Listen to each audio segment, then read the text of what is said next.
Sevgili dinleyicilerimiz, programımızın bu dakikalarında eğitimci yazar Hümeyra Kaya ile birlikteyiz. Merhaba, hoş geldiniz. Merhabalar, hoş bulduk. İyi yayınlar diliyorum. Teşekkür ediyoruz size. Efendim, ben sizin bir sözünüzden yola çıkarak söyleşimize başlamak istiyorum. Diyorsunuz ki her insan hayatı kendi raflarını dolduran ama türü ve sonu belli olmayan bir dizi romandır. Şimdi bu sözünüzden hareketle sizin raflarınızı dolduran romanlarınızdan bahsedecek olursak, yani hayatınızdan neler söylersiniz? Dinleyicilerimize sizi daha yakından tanıtmak isteriz. Teşekkür ederim. Şöyle diyelim o zaman, tabii ki evet, insan hayatı gerçekten bir roman gibi. Kiminle konuşsam herkes benim hayatımı da yazar mısın dediğini düşünerek bu sözü söylemiştim. Oradan hareketle düşünmüştüm. Bu durumda kendimden bahsedecek olursam Ordu'da dünyaya geldim. Yazı yazmaya küçük yaşlarda başladım. İlkokuldan itibaren öykü, deneme, kısa tiyatro metinleri yazıyordum. Karadeniz Teknik Üniversitesi'nde Türk Dili Edebiyatı eğitimi aldım. Bu eğitimle bilgilerim tabii ki perçinlendi ve üniversite yıllarından itibaren çeşitli yerel gazetelerde edebiyat, kültür ve sanat dergilerinde yazılar yazmaya başladım. İlk romanımı 2012 yılında Almanya'da kaleme alarak Sera Hatun Sürgün Prenses adıyla yayınladım. O günden bugüne 7 romanım okuyucularımla buluştu. Böyle diyebiliriz sanırım. Evet, şimdi siz farklı rollere sahip bir kadın olarak eğitmensiniz, aynı zamanda bir yazarsınız ve annesiniz. Kadının toplumdaki yerine dair neler söylersiniz bizlere? Nasıl değerlendirirsiniz? Kadın bir toplumun bence en önemli yapı taşlarından biridir diyebilirim. Şöyle ki kimliğiyle gerçekten hayata ilk başladığımız andan itibaren annelerle başlıyoruz ve kadın hayata geldiğimiz ilk andan itibaren bizim için çok kıymetli oluyor annelerimizle birlikte. Kadın ve erkek diye düşündüğümüzde baktığımız zaman biyolojik olarak birbirinden aslında farklı yaratılmış iki birey olarak görünür ama bir elmanın iki eşit yarısı gibi düşünebiliriz kadını ve erkeği ve toplumumuzun içerisinde de kadınların gerçekten tüm toplumlarda, yani bu Türk toplumu için demeyeyim, herkes için her toplumda kadının gerçekten üst düzeyde yer alması gerektiğine inanan insanlardan biriyim. Kadınlar çeşitli kimlikleriyle toplumda var olabiliyorlar. Çok yönlüler, anneler, çalışma hayatlarındaki rolleriyle çalışan bir bireyler ve hayatımızı şekillendiren en önemli kişilerden biri diyebilirim. O yüzden eğitimli, donanımlı, kültürlü kadınların toplumun içinde her zaman ilk duruşlarıyla yer alması gerektiğini düşünüyorum. Evet, tüm bu kimlikleriniz aslında sizde toplanarak sizi ortaya çıkartıyor, değil mi? Bir eğitmen olmanızın yanı sıra yazar olmanız, anne olmanız, tüm bu kimlikler birbirini etkiliyor ve gelişiminize sebep oluyor diyebilir miyiz? Tabii ki diyebiliriz. Dediğim gibi hayata geldiğimiz anda annelerimizle karşılaştık. Ben de aynı şekilde ilk eğitimlerimizi onlardan aldık. Ben de bu şekilde düşündüğümde hem eğitimci kimliğim, hem bir evlat kimliği, hem bir anne kimliği ve yazar kimliğimle bunu çok iyi özümsediğimi düşünüyorum. Hayatıma giren tüm insanlara bu pencerelerden baktım ve kendim de bu noktalardan insanlara yön vermeye çalıştım. Eğitimci ve yazar kimliğimle özellikle insanlara bilinçlendirmek, eğitimli, kültürlü bireyler olarak topluma kazandırmak için hep çaba sarf ettim. Yazmış olduğum kitaplarda da güçlü kadın karakterlere çokça yer verdim. Bu benim için çok önemli. Yani okuyucumun da bir romanı okurken olumlu mesajlar almasını istedim. Evet. Eğitimci olarak ilişki içinde bulunduğum ailelere her zaman özellikle kız çocuklarını okutmaları konusunda çok büyük destek verdim.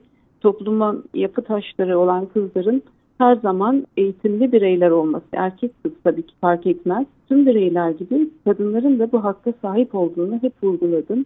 Aileleri elimden geldiğince gerek yazdıklarımla, gerek eğitim hayatında, öğretmenlik hayatında velilerimi bu konularda yönlendirmeye çalıştım. Tabii ki yetiştirdiğim evladımı da aynı şekilde yetiştirdim. Evet, edebiyat dünyasına kazandırdığınız eserlerinizde sizin de biraz önce söylediğiniz gibi güçlü kadın karakterlerine çokça yer veriyorsunuz ve aynı zamanda ne mutlu ki kadın haklarına da dikkat çekiyorsunuz. Şimdi son olarak yayınladığınız Çıplak isimli romanınızda da okuyucular böyle bir karakterle tanışıyor, değil mi? Biraz bahseder misiniz? Evet. Tabii ki. Bütün romanlarımda dediğiniz gibi güçlü kadın karakterleri hep özen gösterdim ve bu romanda da bunu çıtayı bir hayli yükselttim diyebilirim aslında. Konusu Karadeniz'de geçen bir polisiye roman Çıplak. Feminist, tam bir kadın hakları savunucusu, emekli öğretmen Kumru Hanım var burada. Ve onun ruhu annesi kadar Amazon kadını olan kızı Başkomiser Şimal Poyraz var. Bu karakterler üzerinden yola çıktım. Çıplak'ta ataerkil, gelenekçi aile yapımızdan hareketle çizdiğim karakterler aracılığıyla sadece kadınlar üzerine yaftalanan namus kavramının erkek kadın herkese ait olması gerektiğini dikkatleri çekmeye çalıştım. Şiddet mağduru, mobbinge uğramış kadınların sığındığı Amazon Kadınları Kulübü'ne giremeyen erkeklerin durumundan hiç şikayetçi olmayıp derneğe destek olmaları aslında bir noktada bu konunun farkında olmalarını sağladığını belirttim bu kitapta. Yine bu kitapta Karadeniz'de yaşadıkları kabul edilen mitolojik Amazon kadınları hikayesinin yanlış bilinen bir noktasına küçük bir anekdotla da dikkat çekmeye çalıştım. Dilerseniz burada Amazon kadınları üzerinden kurguladığım aslında bu romanda dikkat çekmek istediğim noktaya bir kısaca değinmek istiyorum. Lütfen buyurun. Şimdi mitolojik olarak Amazon kadınlarını hepimiz biliyoruz. Özellikle Amerikan yapımı filmlerden evet. Zeyna ya da işte Wonder Woman gibi karakterleri tanıyoruz. Ama dikkatlerden kaçan bir araştırma var. Bu kitabımda da buna yer verdim. Dr. Jane Davis Kimball'ın yapmış olduğu bir araştırma. Ben de bunu kitabı yazarken araştırarak öğrendim. Kazakistan'da yaptığı kazılarda Amazon kadınlarının bir efsane olmadığını, aslında gerçekte konar göçer Türk boyları içinde yaşadıklarını ve bu zamana kadar efsane olarak önümüze sunulan çok daha farklı yaşam tarzına sahip olduklarını ortaya çıkarmış. Kitabımda kurganlardan aldığı kadın DNA örnekleriyle Kazakistan'da yaşayan Meryem Gül adlı bir kızın DNA'sını karşılaştırdığında aslında Amazon kadınlarının %99.9 Türk olduğunu kanıtladığını öğrenmiştim. Ve buna yer verdim. Ve Türk kadınlarının Amazon ruhunu aslında kitapta bu noktada ortaya çıkarmaya çalıştım. Buradan aslında Amazon ruhu dediğimiz şeyin bizim bildiğimizin ötesinde bir şey olduğu. Şimdi Amazon kadınları hep erkek düşmanı kadınlar olarak tasvir edilir. Ama aslında baktığınız zaman Antik Yunan'da demokrasinin işte var olduğu ispatlanan Antik Yunan'da bile kadın hakları henüz göz ardı edilmişken Türk kadınlarının Kazakistan'da eşleriyle birlikte, çocuklarıyla birlikte çok eşitlikçi bir toplum oluşturduğunu gördüm. Ve hatta Dr. Kimball da burada hayretler içinde kalmış. Bu beni çok etkiledi ve yazarken Amazon Kadınları Derneği üzerinden bunu ifade etmek istedim. Yani insanlar bunu şey olarak algılamış olabilir, işte erkek düşmanı, ama değil, aslında kadın ve erkeğin toplumda eşit bir arada yürümesinin gerektiği vurgusunu Amazon kadınları üzerinden bu şekilde dikkat çekmeye çalıştım.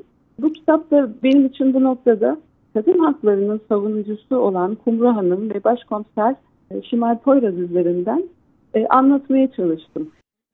Evet, çok fazla da detaylarına girmeyelim. Okuyucularımız evet. kitapla buluşup değil mi o heyecanı yaşasınlar.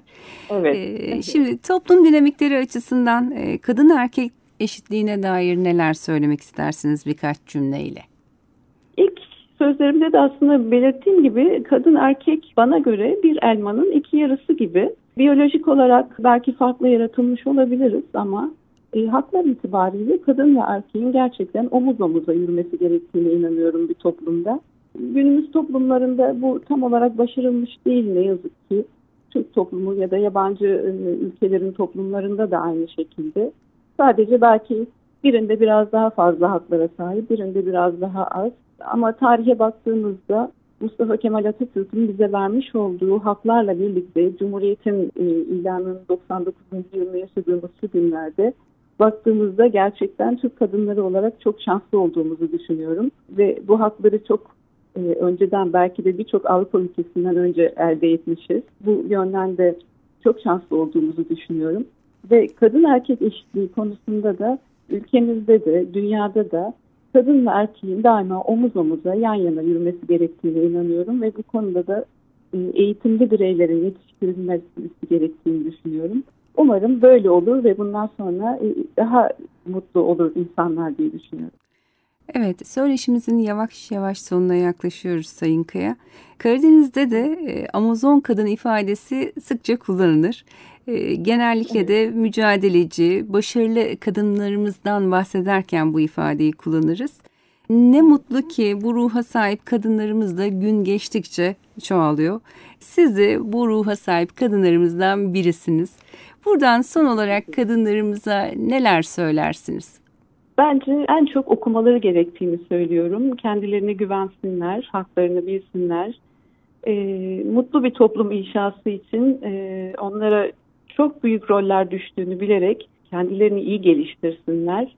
Ve mutlu ve huzurlu toplumun yapı taşları olarak hayatın içinde aktif olarak rol alsınlar. Çalışsınlar, okusunlar ve en önemlisi de bol bol kitap okuyup eğitimli insanlar olarak kendilerini ve yetiştirdikleri çocuklarını topluma kazandırsınlar. Efendim çok teşekkür ediyoruz bu keyifli sohbet için size. Ben çok teşekkür ediyorum. Çok sağ olun. İyi günler, iyi çalışmalar diliyorum. Çok teşekkürler. Sizlere de kolay gelsin. İyi yayınlar diliyorum. Sağ olun. Sevgili dinleyicilerimiz, eğitimci yazar Hümeyra Kaya ile birlikteydik.